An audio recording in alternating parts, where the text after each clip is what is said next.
Hello guys, स्वागत है एक नई वीडियो में। इस वीडियो में हम चैप्टर 26 करेंगे जिसका नाम है प्रायिकता से परिचय। ये मेरा चैप्टर 26 का वीडियो नंबर 1 है। चलिए समझते हैं प्रायिकता होता क्या है। प्रायिकता मतलब होता है किसी घटना के होने के क्या चांसेज हैं। तो हमने लिख दिया किसी घटना के होने के क्या चांसेज हैं, उसको हम प्रायिकता बोलते हैं। इसको हम जब हम सॉल्व करेंगे क्वेश्चन तो उसको हम लिखेंगे पी ब्रैकेट के अंदर ई। पी का मतलब होता है प्रायिकता, ये क्या चांसेज है होने के। ये मतलब होता है घटना, उस घटना के होने के क्या चांसेस हैं। जैसे कि हमने एक सिक्के को उछाला, जब हम एक सिक्के को उछालेंगे या तो हेड आएगा या टेल आएगा। हेड मतलब या तो चिट आएगा या पट आएगा। तो हेड आने के क्या चांसेस हैं, तो दो हमने उछाला, या तो हेड आएगा या पट आएगा। तो हेड आने के चांसेस है या एक, तो इसको हमें इसकी क्या हो जाएगी, घटने के चांसेस क्या है 1/2। तो इसका आंसर हो जाएगा 1/2। इन सबको हम एग्जाम्पल के थ्रू समझेंगे। पहले मैं आपको कुछ कंसेप्ट बता दूं। तो दूसरा क्या हो जाएगा, ये था किसी घटना के होने के क्या चांसेज है। तो अब क्या होगा, किसी घटना के ना होने के क्या चांसेस हैं, उसको हम लिखेंगे पी ई, ऊपर लगा देंगे डैश। इसका मतलब होता है कि ना होने के चांसेस क्या है। पी मतलब यही सेम होगा प्रायिकता, ई मतलब घटना। पहले कुछ आपको मैं आपको कुछ टर्म समझा देता हूँ, फिर क्वेश्चन के थ्रू हम समझेंगे कि होता क्या ये। तीसरा पॉइंट है जो मेरा पी ई आया था, ये मतलब हम जो निकालें किसी घटना के होने के चांसेस है क्या है, वो हमेशा क्या होगा, वो पी जो होगा हमेशा वो 0 से बड़ा होगा, 0 से बड़ा होगा। पी ई 0 से और 1 से कम होगा, हमेशा इसी के बीच में आएगा। यार मतलब हम कह सकते हैं 0 से लेकर के 0 से 1 के बीच में ही आएगा।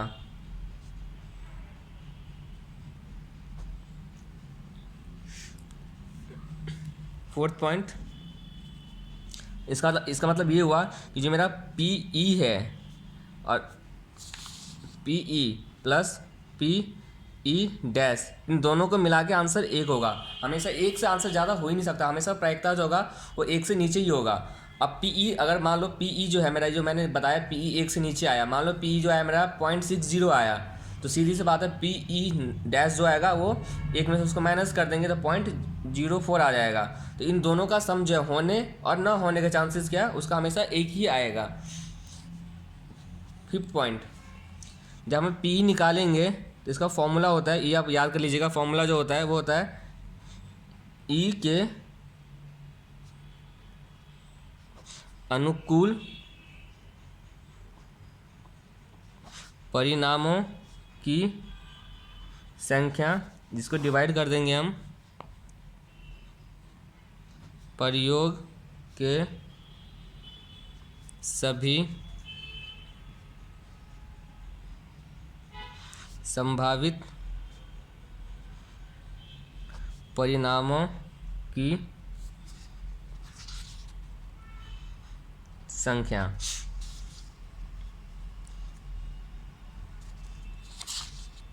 अब कुछ सिक्स का ए पॉइंट, पहले हम एक सिक्के से रिलेटेड समझते हैं क्वेश्चन को। सिक्के के एग्जांपल समझते हैं। अगर हम एक सिक्के को उछाला, हमने टॉस किया, तो या तो क्या आएगा, या तो आएगा मेरा चिट, या क्या आएगा पट।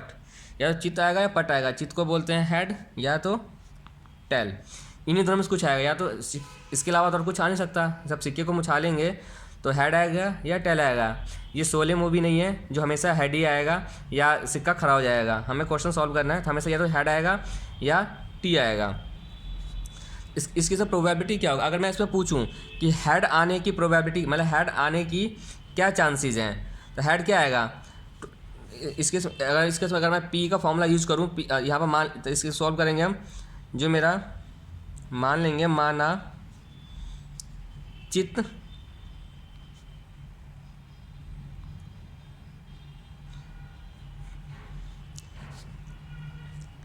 आने का, मान लेते हैं हम चित्त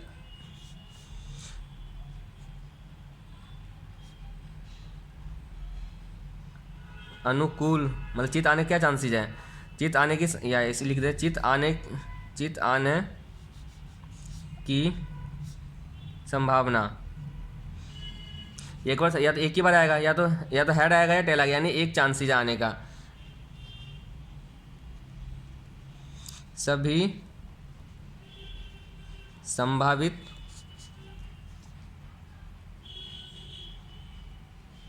परिणामों की संख्या। संभावित परिणाम क्या है, जो हमने प्रयोग किया, तो संभावित परिणाम क्या है, या तो हेड आएगा या टेल आएगा, यानी एक बार इसका भी आ सकता है, एक बार ये आ सकता है, यानी दो टोटल है, टोटल हो जाएंगे मेरा दो में से क्या है, एक ही बार हेड आने के चांसेस है। तो मेरा पी क्या हो जाएगा इस केस में, तो पी का फॉर्मूला होता है ई के अनुकूल परिणामों की संख्या। तो पी ई क्या है, एक बट्टे सभी परिणाम ये दो, आंसर हो जाएगा मेरा पी 1/2। इसको हम सॉल्व करेंगे तो मेरा आंसर आएगा 0.5। देख लीजिए पी ई जो है 1 से कम है, 0.5 से कम है। क्वेश्चन हम बाद में सॉल्व करेंगे, पहले हम कुछ कंसेप्ट समझा दूं, या आप सिक्का समझ में आ गया आपको।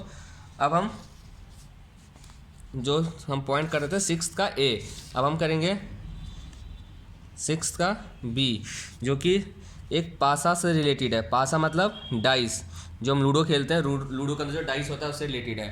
तो इस जब हम डाइस को एक बार थ्रो करेंगे, यानी एक बार जब फेंकेंगे, तो क्या आएगा, या तो 1 आएगा, या 2 आएगा, या 3 आएगा, या 4 आएगा, या 5 आ जाएगा, या 6 आएगा। इन्हीं 6 में से कुछ आएगा, इसके अलावा तो और कुछ आ नहीं सकता।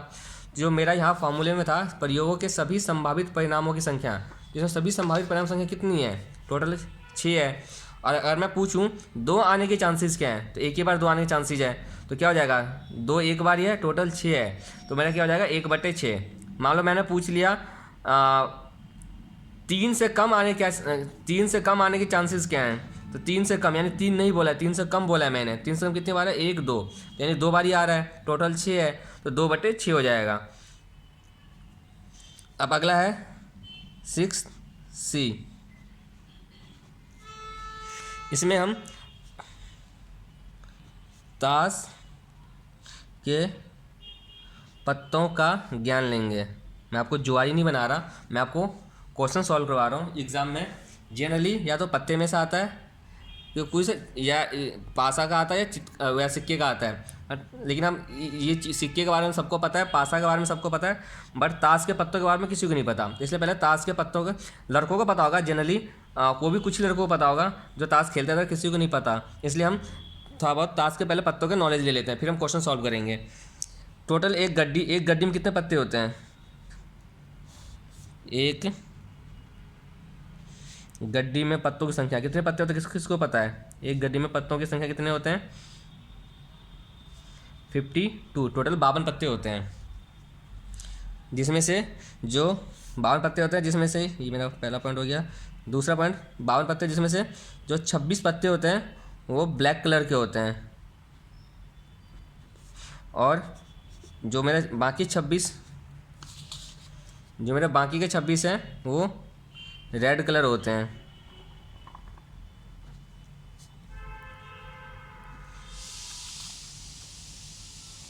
जो मेरे 26 ब्लैक, यानी जो काला पत्ते हैं, जो मेरे काले पत्ते हैं, उसमें से क्या है 26 ब्लैक में 13 जो होता है, 13 जो ब्लैक 13 ब्लैक वाले जो होते हैं उसको हम बोलते हैं, जो 13 ब्लैक कलर पत्ते होते हैं वो होता है चीरी। और जो बाकी के 13 ब्लैक काले कलर के होते हैं उसको बोलते हैं हम हुकुम। ऐसे मेरा जो 26 रेड या जो लाल पत्ते होते हैं, उसमें जो मेरा 13 पत्ता होता है वो मेरा होता है पान का पत्ता।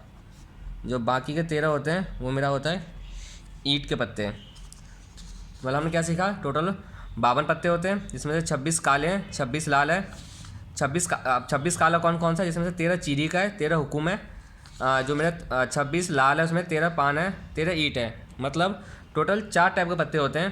13 मेरा चीरी पत्ता हो गया, 13 मेरा हुकुम के पत्ते होते हैं, 13 मेरे पान के पत्ते होते हैं, 13 मेरे ईंट के पत्ते होते हैं। अभी मैं आपको बताऊंगा 13 जो 13 हैं उस 13 में क्या कौन कौन से पत्ते होते हैं।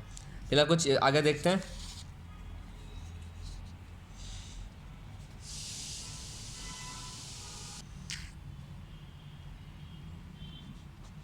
तस्वीर वाले पत्ते, तस्वीर वाले कितने पत्ते होते हैं, तो 3 टाइप के तस्वीर वाले पत्ते होते हैं। एक होता है बादशाह। तस्वीर मतलब जो पत्ता होता है उस पर ना एक फ़ोटो बना हुआ होता है, पिक्चर बने हुए होते हैं, तो उसको बोले तस्वीर वाले पत्ते, जिसमें से एक बादशाह होता है। बादशाह है तो उसकी बेगम भी होगी। अगर बेगम है तो कोई ना कोई किसी न किसी को गुलाम बना के ही रखेगी वो। तो मेरे बादशाह होते हैं, बेगम होता है और गुलाम होते हैं। जो मेरे बादशाह हैं, जब मतलब ये तीनों तस्वीर वाले पत्ते होते हैं, इन सब का होता है मतलब जो बादशाह बेगम गुलाम जो है वो चीरी में भी होगा, बादशाह बेगम गुलाम जो है वह हुक्म में भी होगा, बादशाह बेगम गुलाम जो है वो पान का भी होगा, बादशाह बेगम गुलाम जो है वो ईंट का होगा। तो हम कह सकते हैं टोटल मेरे बादशाह कितने हो गए, एक एक होता है। तो एक मेरा इसका हो जाएगा चीरी का बादशाह, एक मेरा हो जाएगा हुक्म का बादशाह, एक बादशाह होगा पान का, एक बादशाह होगा ईंट का। टोटल मेरे 4 बादशाह हो गए। ऐसे बेगम कितनी हो गई, ऐसे बेगम के भी 4 बेगम, जब 4 बादशाह 4 बेगम भी होगी और 4 गुलाम भी होंगे। ये तो हो गया मेरा तस्वीर वाले पत्ते।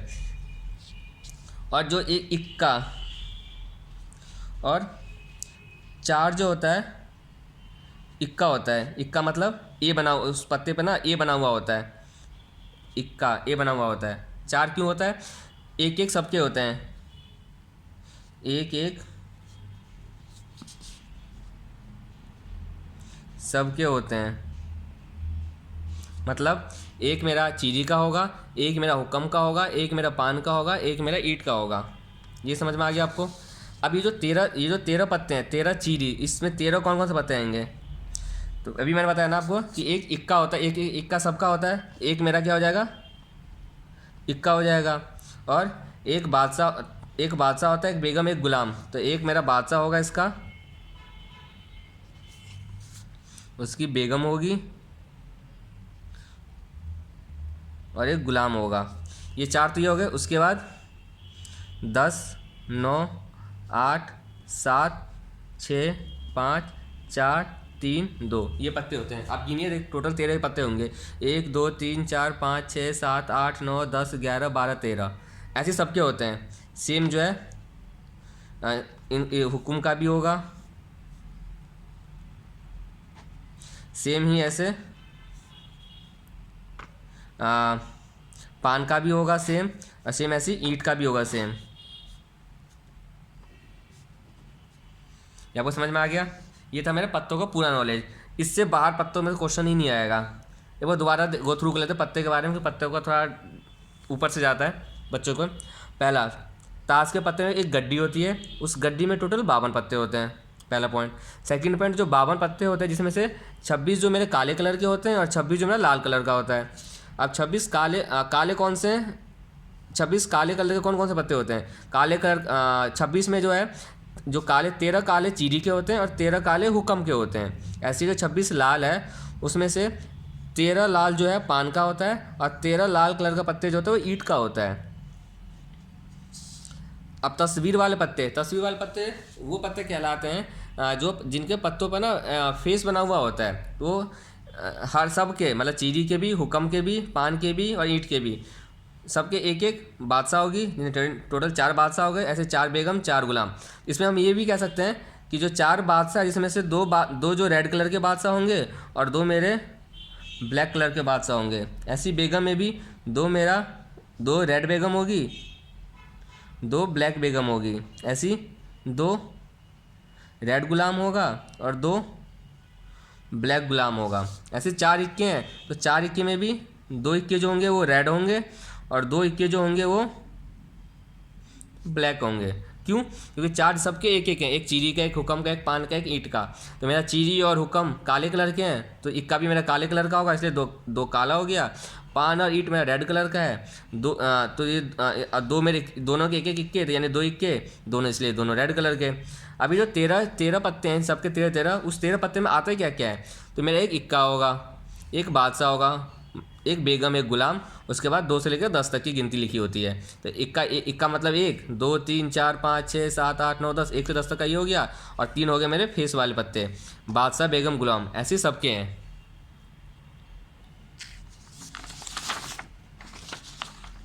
हम पॉइंट 6 तक कर लिए थे। हमारा कंसेप्ट लगभग यहीं खत्म हो गया। इसी बेस पे हम सारे क्वेश्चंस कर सकते हैं। कुछ क्वेश्चंस जो है हमसे सॉल्व नहीं होगा, वो क्योंकि उसका थोड़ा सा लगा है, वो मैं अब जब उस टॉपिक पे पहुँचेंगे तब मैं आपको बता दूंगा। पहले एक चीज़ और आपको बता देता हूँ। एक पॉइंट आता है यादृच्छिक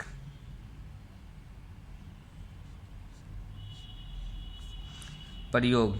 ये होता क्या है, आप बस ये समझना ये होता क्या है। इससे आपका एक्सरसाइज 15 पॉइंट, आपका एक्सरसाइज कौन सा है 26.1 खत्म हो जाएगा।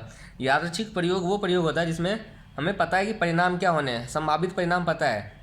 मतलब हमें जो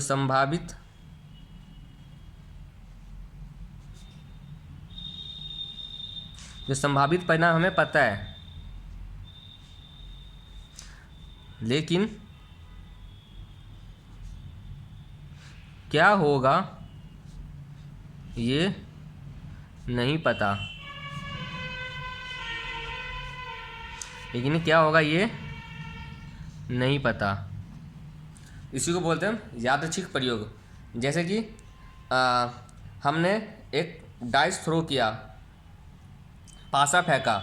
जब हम पासा फेंकेंगे, एग्जाम्पल के लिए हो गया, हमने क्या किया, पासा फेंका हमने, तो हमें पता है संभावित परिणाम क्या होगा, या तो मेरा 1 होगा, या 2 होगा, या 3 होगा, या 4 होगा, या तो 5 होगा, या तो 6 होगा। ये हमें पता है, बट हमें ये नहीं पता कि क्या होगा। 1 भी हो सकता है, 2 भी हो सकता है, 3 भी हो सकता है, 4 भी हो सकता है, 5 भी हो सकता है, 6 भी हो सकता है। तो इस टाइप के डाटा, जब इस टाइप का कोई प्रयोग होता है उसको हम बोलते हैं यादृच्छिक प्रयोग। चलिए एक और एग्जाम्पल समझते हैं। हमने एक सिक्का उछाला,